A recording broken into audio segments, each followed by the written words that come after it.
So there was argument before the Supreme Court on Tuesday, 2 days ago. Wolford v. Lopez. It is a gun rights case. It is out of Hawaii. It is the court is looking at what is called what has been deemed the vampire rule when it comes to concealed carry. For those of you who aren't fans of vampire lore or movies, basically the idea is, and if you've seen the movie Sinners, when I started watching it, spoiler, it's a vampire movie.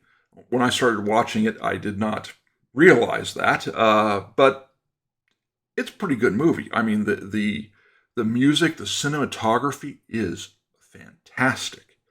But as you will see if you watch that movie, vampires have to be invited in. They cannot enter, a home or anything like that without being invited in. Now, there's jokes sometimes if you've got a welcome mat out front of your home, that's kind of an implied invitation. Vampires can use that if they were real. But Hawaii passed a law which basically said it flipped the presumption. The presumption is if you've got a business and it's open to the public, then you can come in, even if you're armed. If you don't want people to come in who are armed, you can post a sign. You could say no, but they flipped it so it's automatically you can't come in if you're armed, but only if you're armed with a gun. You could have a katana. You could have a halberd. You could have nunchucks, and you can walk in to a business in Hawaii without that positive invitation. But if you possess a gun, you've got to get permission first, and that's to walk even on the curtilage. So let's say you're driving down the road, you've got your concealed carry permit on you, and you're running out of gas. You can't even pull into the gas station. And I'm not talking about going into the snack bar there or anything. I'm talking about pulling up to the pumps. You're committing a crime. You can be jailed in Hawaii if you've got a firearm on and they don't have a sign that you can see saying it's okay to come in here with guns. So this is before the Supreme Court. It's interesting. I'm going to play some sound clips for you. I went through the transcript. I listened to a vast majority of the arguments. Saw highlights online. X/Twitter is a great, if you can't listen, it's a great place to kind of follow Second Amendment Foundation and Costas Moros or Amy Swearer, who's used to be at the Heritage Foundation, isn't anymore. But it's a great kind of way to kind of follow the arguments and get some insight while they're going on. So we're going to play some videos. Some of these videos are courtesy of, I forget her first name, Severino. She's with the Judicial Confirmation Network. Link to her X/Twitter feed are in the show notes. So some of this is from her. Some of this is stuff that I went on C-SPAN's website and clipped. But take a look and listen. Again, the Supreme Court doesn't do video, so this is mainly oral stuff. So take a listen. There's been some discussion about the black codes, and maybe they should be relevant, and maybe we really should consider them as significant here. In fact, they're a dead ringer. Thoughts? It is 2026, and it is somewhat astonishing that black codes, which are unconstitutional, are being offered as evidence of what our tradition of constitutionally permissible firearm regulation looks like. Those laws are dead ringers only in the sense that this law, too, is an unconstitutional pretext. The black codes were offered, as you mentioned, by states before their readmission to the Union. It is not an indictment of the Bruin framework to say that unconstitutional laws do not count in illuminating a valid tradition. As Bruin and Rahimi themselves say, You're looking for laws that aren't outliers. They illustrate what the national tradition entails. And so it is no indictment, but frankly, an endorsement of our history and tradition that when you look at the founding era laws, they are very different from the Black Codes, and that these Black Codes themselves are complete departures from what the laws in Louisiana and other states were like before, which was to allow people to presumptively go about in public on property open to the public without consent. Thank you. So, some background on this. The Black Codes, again, were basically it's a different word for kind of the Jim Crow laws. These were laws that were passed in the South in order to keep African Americans who were formerly slaves kind of in a position of second-class citizenship. Louisiana, and this is the law that the Ninth Circuit found. The Ninth covers California and Hawaii and a bunch of other Western states. This is a law that the Ninth Circuit found was a dead ringer for Hawaii's law, basically flips the presumption of where you're allowed to carry a firearm, because it basically said, you're not allowed to carry a gun anywhere, which was, and this was passed again after the Civil War. And like many of these laws, if you just read the law itself, it's neutral. It applies to everyone.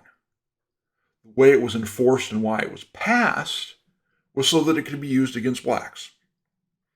It's never used against whites. The purpose was to disarm blacks. And the Ninth Circuit said, we're looking for history and tradition. This one's a dead ringer. Yes, it's kind of odious, but hey, it's good law. Should go without saying, it's not good law.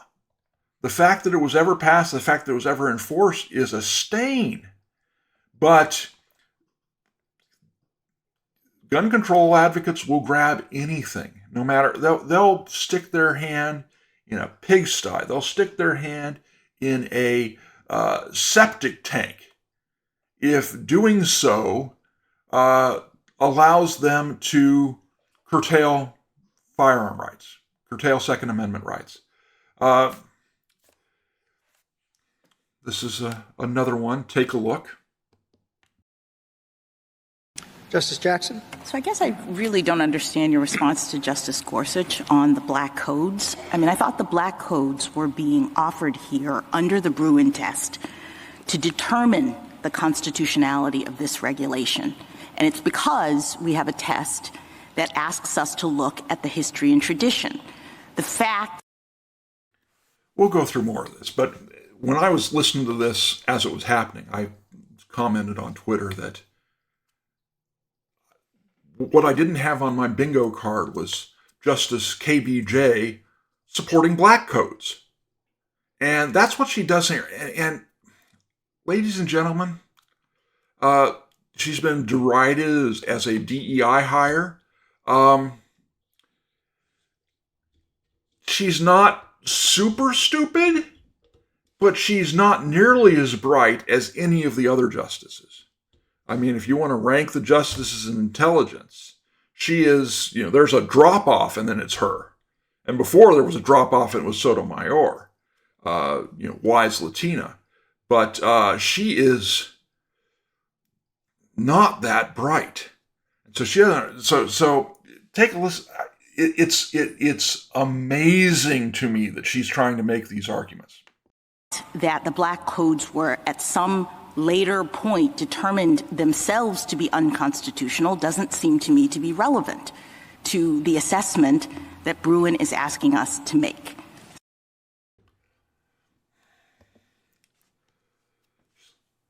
The thing with a lot of these laws is if it's unconstitutional the second it's passed. The fact that it sat on the books for 5 minutes or 50 years doesn't matter. Once the court finally gets a case and looks at it and says this is unconstitutional, it was unconstitutional from the start. It wasn't constitutional and okay until the court looked at it. You'd think that she would understand this, but she is like, oh, we've got to look at history. This happened in history. Therefore, we can't look at, what became of it. We can't look at the purpose behind it. It's just, this is good law. This is insane. Now, she's going to find that I guarantee that this Hawaii law is just hunky-dory. Oh, it's just great. But this is odious. And the fact that you've got a Supreme Court justice who's black saying, hey, black code's good law, is insane. So can you say more about that? Absolutely. Black codes were unconstitutional from the moment of their inception because they are pretextual laws that are designed to ensure that newly freed slaves are returned to a condition of sharecropping. Okay, let me stop you there. They were not deemed unconstitutional at the time that they were enacted. They were part of the history and tradition. Again. I'm wondering what law school she went to. I mean, it's probably Harvard or Yale or something, but this is dumber than a bag of hammers. Well, we passed this law and it wasn't unconstitutional immediately. No, it wasn't unconstitutional, but it's obviously unconstitutional. Why are we trying to hang our hat on this? The reason why she's trying to rehabilitate black codes is because that's the only law, the only type of law that matches what Hawaii is doing here. But what Hawaii is doing is saying everyone gets treated like a second-class citizen. The Second Amendment doesn't matter. You can try and explain it to her, but you can't make her think. Of the country, and when we have a test now that's asking us to look at what people were doing back then, I don't understand why they should be excluded. Because they are outliers. They are by definition unconstitutional. They have Found been later, unconstitutional. afterwards, not at the time. And if the test says what's happening at the time tells us what's constitutional for this purpose, why aren't they in? Respectfully, a law is always unconstitutional. When it's from its inception, So the history doesn't matter. We shouldn't care about the history then. We should deeply care about the history, but the whole point of the Bruin framework is as follows. The history and tradition of the Second Amendment are particularly important because it is codifying a pre-existing right. To figure out in sort of common law fashion what the national history and tradition are, you throw out outliers. And I can think of no greater outlier than blatantly unconstitutional laws that flipped what had been the tradition in states like Louisiana. And during the period before those states were readmitted to the Union, for the purpose of trying to reduce newly freed slaves back to conditions of servitude, made it a new crime, new trespass, in order to go about armed on private property. Those are obvious outliers. All right, that should not count under the whole point of Bruin. Mr. Katyal will address. Yeah, Mr. Katyal, who represents Hawaii, is going to try and address that. But wow. This is just, again, they latch onto this because this is the only history they have to support a law like this. And again, they'll stick their hands in that, they'll dive into that septic tank if this helps them infringe on your Second Amendment rights. Amy Swearer, who again was at Heritage and is now at a different organization because of the Tucker Carlson incidents and whatnot there, noted on Twitter at the time. And now KBJ insinuates that something is wrong with the Bruin test if it doesn't incorporate the black codes. Says that Bruin ties us to historical circumstances, so all of history should be on the table, not just laws we don't agree with anymore. And this was part of the colloquy with Alan Beck, who was actually before the Supreme Court justice here. So KBJ brought this up twice, trying to rehabilitate black codes. Once with the Alan Beck, he may be Second Amendment Foundation or something, but he's not NRA. Beck says it's not just that we don't agree with the black codes anymore, it's the law itself was discriminatory in intent. But that's what we get. So Ketanji Brown Jackson is trying to rehabilitate the black codes for this purpose. It's odious. It'd be odious if it were Kavanaugh trying to do that for some other purpose. I mean, it's dumbfounding to me that you would want to go and say, oh, this is good law. I mean, she's trying to say, oh, it's the history and tradition. This is part of history. Yeah, it's part of history. I just clicked out of the slideshow. My mistake. Yes, it is part of the history and tradition, but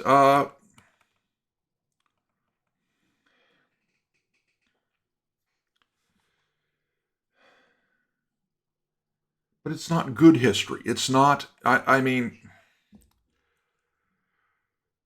you need to, it needs to be legal history that has some support, and this ain't it. So, go on to Justice Sotomayor. When the Hawaii Supreme Court, before it went to the Ninth Circuit, blessed this law, they talked about the spirit of aloha and how, the way it was in Hawaii isn't that we carry guns around. And so Justice Sotomayor, wise Latina, tries to rehabilitate that. So this is from the transcript. In Hawaii, for 200 years, there's been no custom of carrying weapons, correct? Up until Bruin and Heller. Up until Bruin, you could not get a license to carry a firearm. So, again, in Hawaii, there was no... The Second Amendment was a dead letter as far as bear arms. I mean, it was kind of bad here in a lot of parts of California, but it was an absolute dead letter in Hawaii.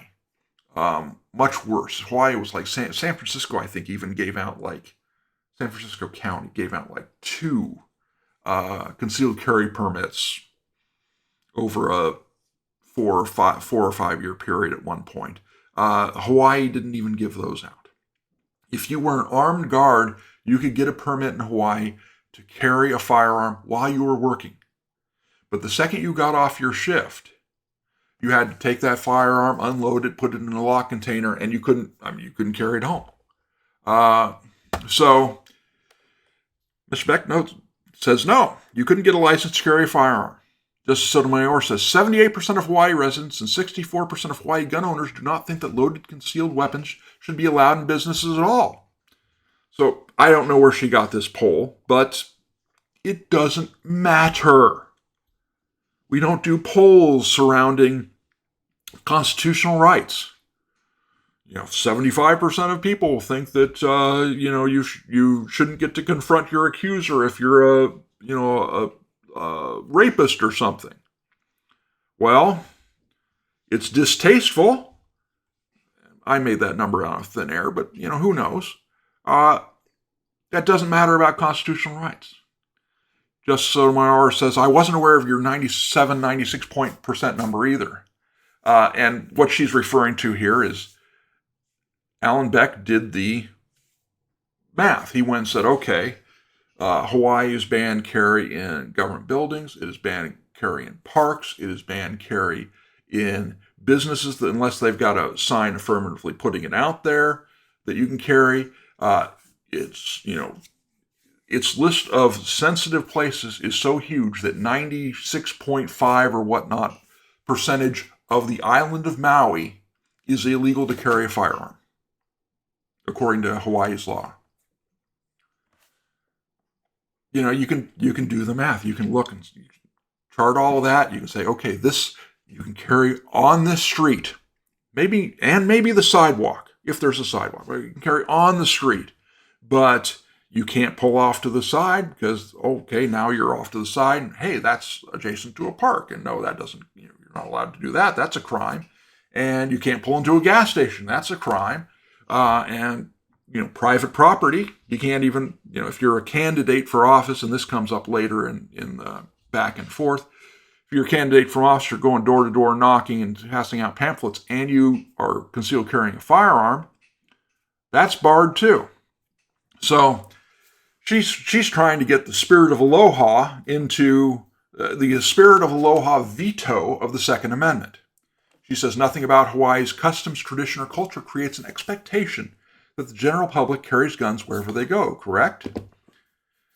This law is not banning you from doing this. It's required, I skipped a couple sentences, but, they're talking about, getting permission ahead of time. This law is not banning you from doing that. It's just requiring you to get the owner's permission, correct? Mr. Beck says, and here the law has always been that you had an implied right to enter onto a property. And Justice Sotomayor says, not in Hawaii. Beck responds, Hawaii is part of the United States, Your Honor, but if it's the local custom that controls. It's not the local custom that controls. It's not. Why don't we take, Arizona, Texas's local custom? It's a Second Amendment right. The fact that, Hawaii, you don't want to be a state anymore, you want to go independent again, we can get rid of your two idiot senators out of the Senate. We'll take that. You want to go and do your own thing. But when you were admitted to the Union, you had to basically agree that the Constitution's the law of the land here now. That was the way it worked. You don't get to local vetoes over constitutional rights. What other constitution? Well, it wasn't a custom in Hawaii at the time that you had a right to privacy on your own property, and that it wasn't a custom that the courts had to issue a warrant for you to be arrested, or a warrant for your home to be searched. That wasn't a local custom at the time, so it doesn't apply. So that was embarrassing too. Like I said, it's like all the justices, it's like Clarence Thomas is way up here, and then there's Alito, and then there's kind of a drop-off for, I'm not sure where Coney Barrett is just yet, but there's a drop-off. You get Roberts and Gorsuch and probably Coney Barrett. And Kagan is probably online with them. Kagan is liberal, but she's smarter. She can sometimes she can sometimes sway the conservatives over to her side. Sotomayor, Ketanji G. Brown Jackson, not so much. Doesn't have the firepower up there that Kagan has. Kagan will probably still come out on the liberal side on this one, but we may be surprised because they really don't like the court's Second Amendment jurisprudence, and they would toss it out in a second if they got 5 votes on the Supreme Court. Remember that. I'm going to go back to another beauty from Justice Jackson. So she's saying that I'm backing away because the Bruin framework only applies where the Second Amendment is implicated. And what I'm suggesting, the Second Amendment right is not being implicated when the regulation is about the property owner's consent, the form of it. Can it be implicit? Must it be expressed in a world in which we've said that consent already takes precedent over the Second Amendment right? So the argument she's making here is that a law that flips the presumption of whether you're allowed on private property open to the public is flipped only for firearms, possession, and carry, and that doesn't implicate the Second Amendment because guns, or because property rights, because you don't implicate the Second Amendment when you only affect law, when you affect a law that only applies to firearms. I mean, again, it's not any weapon. You could carry a machete on there. You could carry a katana, sword on there. You could carry a broadsword on there without permission. They can revoke that permission. They can say, no, we don't want people with swords coming on my property. That's fine. But the only place where where the implied consent is flipped is if you've got a gun. If you're legally carrying a gun. If you're illegally carrying a gun, this is all moot, of course. So that's what they're trying to do. Then we get to Neil Katyal, who's he's a smooth talker. He is a smooth talker. He is much more verbose. He's much more. He speaks better than Alan Beck does. Sorry, Alan. I think you're a great lawyer. I think you owned him, but he's a smooth talker. So Hawaii's getting what they pay for here. But we've got some interesting statements that he makes here, and we'll get to some of these vary in length here. But I want you to pay close attention to them. I'll see how much I stop. I may pause during these things, so take a listen. About poaching. And on those laws, a couple of them that you cite, it seems to me you're approaching the whole analysis upside down from how the court's cases have approached it. The court's cases have started with the text, which declares an individual right. And then, in Heller and in Bruin, the court has elaborated on it. Of course, there's, as there are with all rights, as Heller said, some exceptions. But those exceptions, to be recognized, must be historically rooted. Deep tradition, a broad tradition, widely recognized, commonly recognized, not isolated examples, particularly not ones from the Black Codes, but even apart from that, not isolated examples. And I just don't see the kind of broad tradition of the regulation here that you see with the other things specified in Heller, for example. So this is an excellent question. This is what Kavanaugh is spelling out. Look, this is what Heller and Bruin said. Said, look, you first look at the text, and the Second Amendment says, well-regulated militia necessary to the defense of a free state, the right of the people to keep and bear arms shall not be infringed. So the text part is, keep and bear arms shall not be infringed. So the first thing you look at is, does whatever law you've passed infringe? Does it infringe a little? Does it? I mean, it's an either or. If it infringes just a little bit, it infringes. Okay. Now, is it a permissible infringement? Well, if it's a permissible infringement, the next test is there's got to be this broad tradition of that kind of regulation. And really, there aren't a whole lot of broad traditions. If you go back to the founding, keeping and bearing and carrying and what constitutes all that stuff, very little laws in the first 150 years of this country on restricting firearms. It was pretty much understood exactly what was going on here, exactly what the Second Amendment meant. It wasn't until 1920s, 1930s that changed. So Kavanaugh basically spells out, look, this is the way our laws, this is the way our decisions are, set out for you to determine these laws. So let's listen to Cadiol's response, and this is kind of interesting. So said that there was a right to imply consent. There's just nothing. There is precious zero on that. And here's why it's...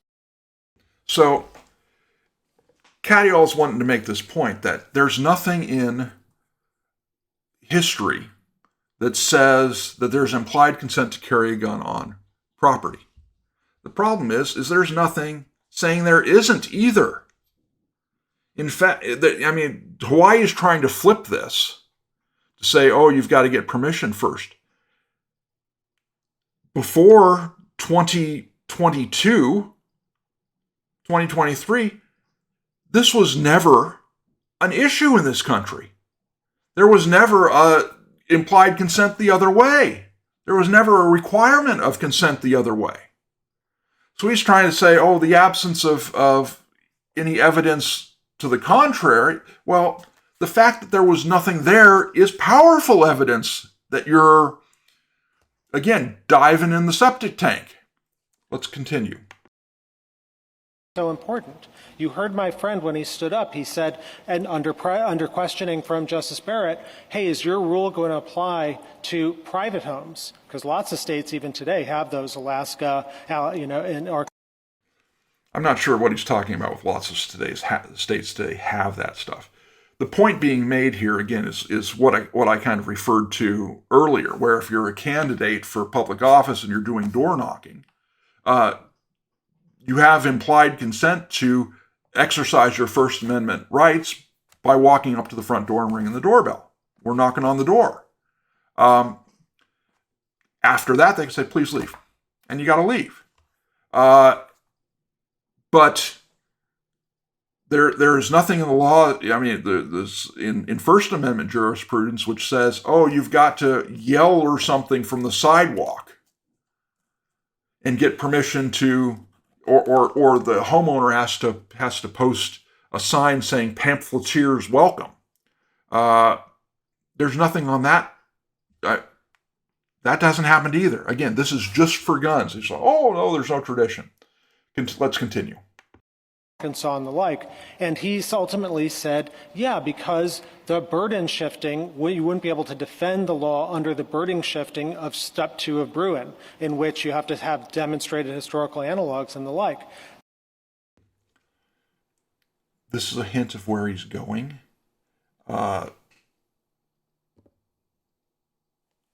Listen very carefully, because this is where he's concerned. And he lets the cat out of the bag that he doesn't like Bruin or Heller. Because, and the only way to get around it really is to overturn them. But listen carefully as to who bears the burden. Who bears the burden of proving a historical tradition? That gets everything undone entirely. I mean, this court has a general rule. Justice Alito wrote about it in Kennedy versus Louisiana, which is when you are coming in to challenge a state law, you bear a heavy presumption that your challenge is invalid, that there's a presumption of good faith and presumption of regularity on the part of the legislature. If you just jump to Bruin step 2 and say, oh, this law deals with guns, therefore the burden flips to the government, then yeah, you're going to have a really difficult time defending laws. Every state is like the ones that deal with gun consent on private homes. Well, which is why you don't want to get to step 2, because it's a lot harder for you at step 2. But I think what Justice Kavanaugh is asking is, I have the same question, is how can you avoid step 2? Because the text encompasses it. And that leads you to step 2, where you have all the difficulties you were just saying. Because if you read Bruin as only about the text, okay, I agree with you. You could say, well, maybe it's the right to keep and bear arms is implicated by these.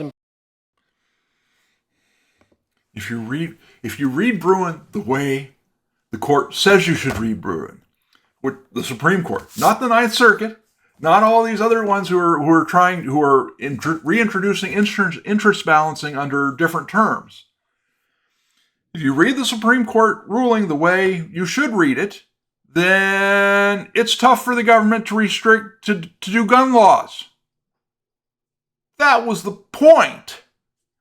You may not like hearing it, but that was the point. Implied default rules, but it is the text as informed by history.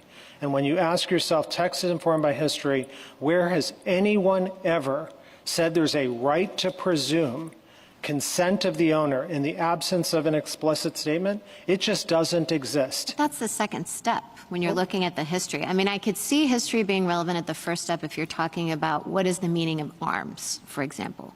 But when you're talking about things that kind of go to what is the core of the right, or is it included, and you're talking about history and tradition, I guess I don't see how it's the first step.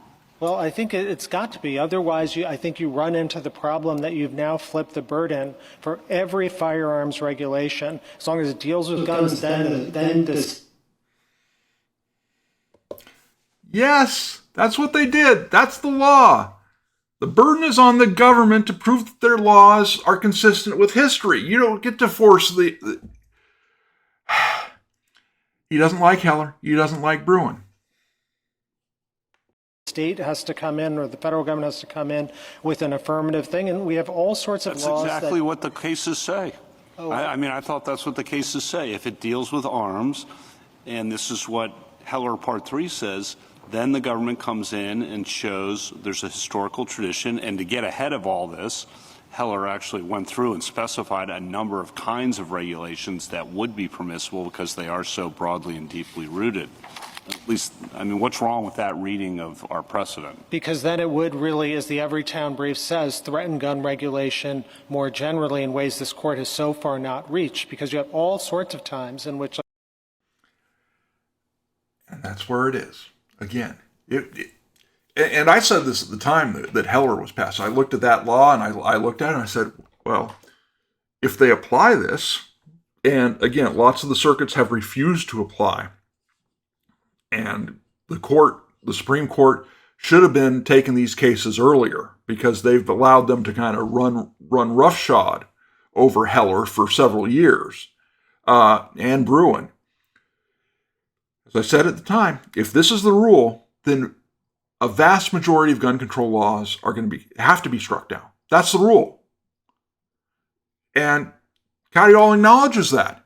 Isn't it saying if we have to, if that's the burden that the states bear, then there's going to be a lot fewer gun control laws. Exactly. You may not like it. That's the law. That's what the Supreme Court has said. And now he's saying, yeah. Take the 922 statute, 11 different categories of things that are singled out as gun regulation. If every single time the state had to defend the burden on each of those things and say, you've got to find, historical analogs, that really does undo, I think, the much more limited nature of the inquiry that Bruin recognized.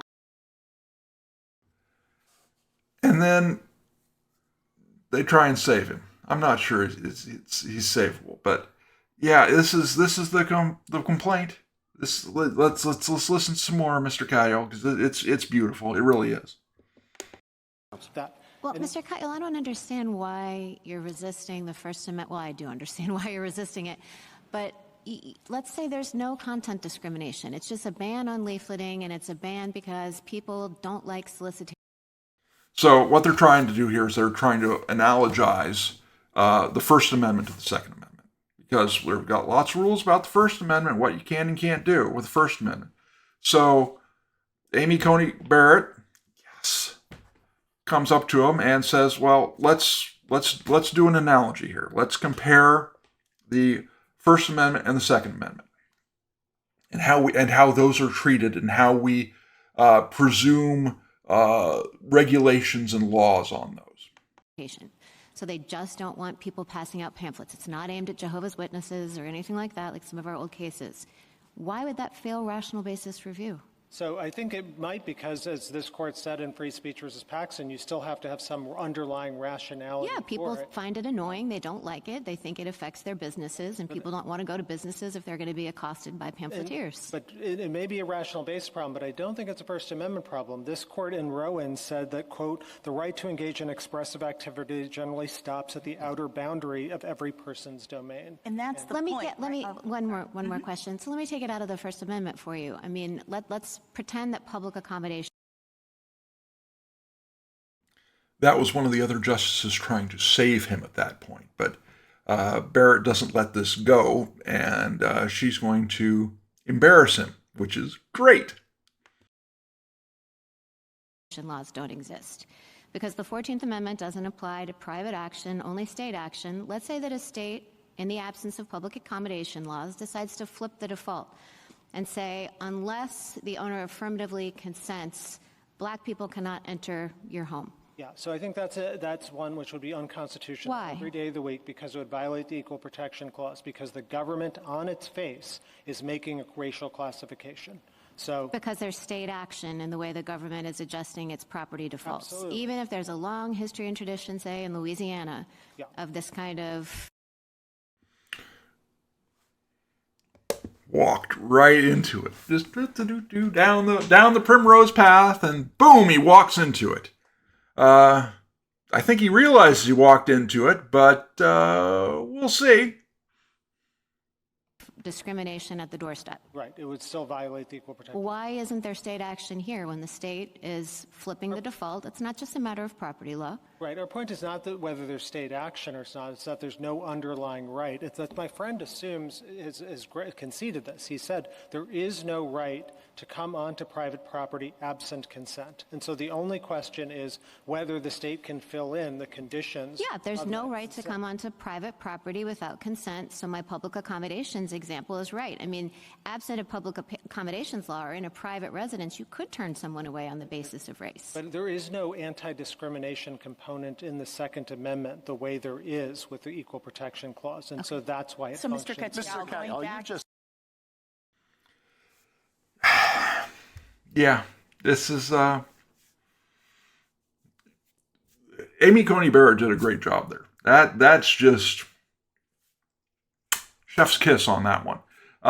Yeah, he's his goose is cooked. They're going to lose this 6-3 probably. It should be 7-2. I can't. It should be 9-0 really. But you've got the liberals on the court who are still fighting Heller. They don't like Heller, and they would overturn in a second. I want to point out one other thing, or at least one other thing, that Katyal went with. This was interesting. It says Mr. Katyal is trying to present Hawaii as not being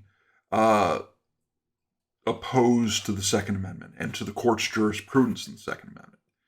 And so in response to a friendly question, he says, another thing I'd like to point out about this motivation attack by my friends, so the other side saying, hey, they hate guns, which they do, which is why they passed this law. Katyal says, oh, the Hawaii legislature took Bruin seriously. This statute's all about making sure the right of Bruin is vindicated. And he said it with a straight face. He's a great lawyer. He said that with a straight face. And just last year, for example, Hawaii issued 2,207 concealed permits for firearms, which tells you something. Because 2,207 people went through that process, did the training that's required, did all this stuff, went through the process with the knowledge they basically couldn't carry it anywhere. That's people, that's a way to kind of express the desire to exercise the right.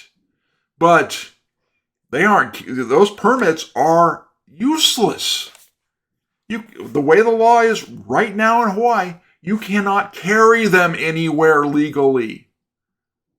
The streets, you got to park out on the street, you got to take the gun out, and stash it when you walk into the grocery store, you got to take the gun out, you can carry it in your car, but you better not, pass on a road through a park, and a lot of Hawaii's, state parks and whatnot. Good for the tourists. But, before you drive into the state park or drive through the state park, pull off to the side of the road, not into a parking lot of any business or anything, just permanently on the edge. Take out your gun, stash it, drive through the park, pull over to the side, again, not in a business or anything like that. Pull out your gun. You can't carry. And the Second Amendment, what they said in Bruin, was all about being able to carry arms in public for the purpose of self-defense. And he's trying to pretend like 2,200 permits demonstrates that they respect the court's decisions. Bolshevik storytelling. I'm impressed that Katyal could say it with a straight face. Back to Amy Swearer. This is her analysis of it. She says Hawaii's in for a complete judicial beatdown when this opinion comes out. The state has gotten very comfortable skating by on Second Amendment issues with the most absurd of legal gymnastics. In no small part because it knows the Hawaii Supreme Court and the Ninth Circuit will bail it out with some "we summon the Spirit of Aloha" nonsense. She's got that in quotes, but that Spirit of Aloha phrase was in the Hawaii Supreme Court's decision upholding this law. They talked a lot about the Spirit of Aloha, not the law, not the Constitution, but the Spirit of Aloha. number one, how can we be infringing on Second Amendment rights when this isn't even a gun law? So Ketanji Brown Jackson, maybe Sotomayor too, are going to say, oh no, this is a property law. So she says it's a property law that has a practical effect of restricting where you can carry a gun outside your own home. Totally not the same thing. Well, it is the same thing. And they're going to get beaten down on that. But KBJ and maybe Sotomayor are going to, and maybe Kagan too, are going to try and hang their hat on that. It's like, okay, fallback position. Even if it regulates Second Amendment conduct, it's supported by a rich national tradition comprised of a handful of historical laws regulating completely different conduct for completely different reasons, and one blatantly racist dead-ringer law that would be roundly unconstitutional today. Now, just the first part of number two, what she's referring to is that the Ninth Circuit and Hawaii have both pointed to these laws that are anti-poaching laws. They're saying you couldn't carry guns onto improved lands without permission. And the purpose of that, the why, was they didn't want you poaching on other people's land. The how was to ban the... So it's different than this. And in fact, at the time, it was clear that you could carry firearms onto other people's improved property for the purpose of self-defense.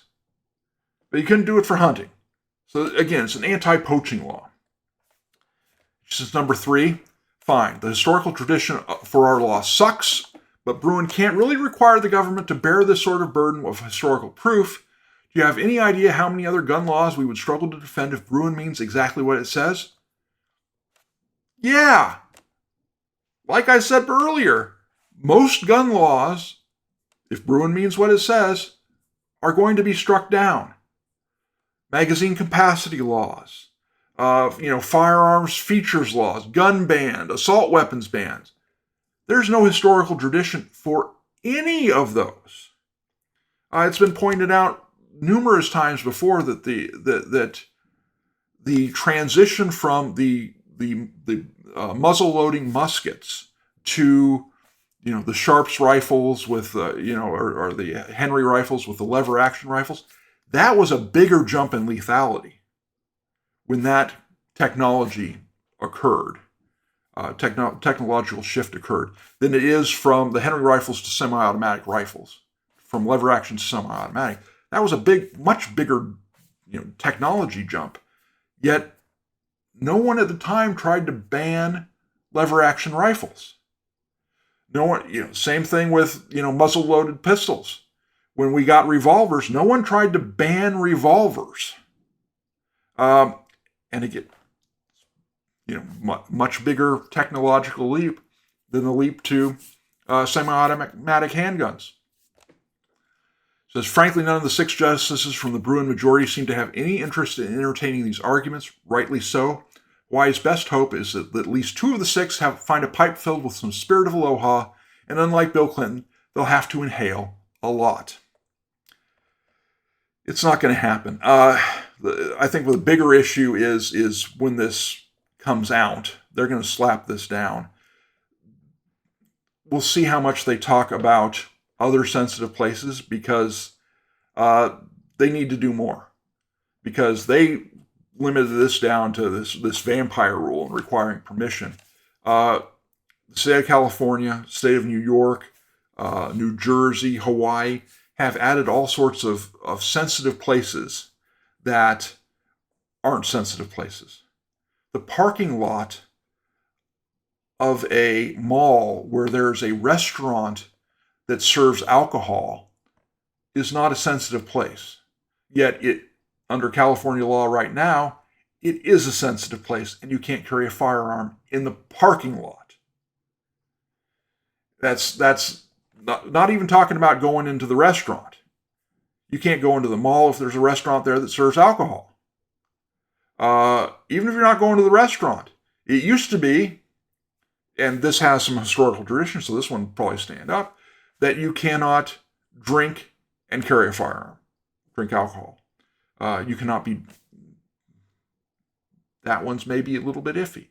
Certainly, probably more support for not being drunk and having a firearm. That would probably stand. But before California changed its laws, I've got a concealed carry permit here in California. I went to lots of restaurants that sold alcohol. I just didn't drink the alcohol. And that was the way it was in this country for hundreds of years. And yet California has now said, oh, that's a sensitive place. It'll be interesting, again, to see how broad this decision is. They need to start doing more. I think Kavanaugh's acknowledged they need to start doing more. They need to start doing more sooner rather than later. Because this is an ongoing problem. You did not have a whole lot of Second Amendment law for 160, 170 years of this country, since this country was founded. And then they started infringing on the Second Amendment, and the Supreme Court shut that down with the Heller decision, and they need to spell it out. They need to rein in some of these activist courts that have been okaying laws that have no historical pedigree, have no historical similarities. Hopefully sooner rather than later. Thanks for watching this clip from the Hoistery On Air broadcast. I encourage you to follow me on Substack, Twitter, Facebook, and YouTube. I want to thank you for your support, and please feel free to watch another video or 2 or 3.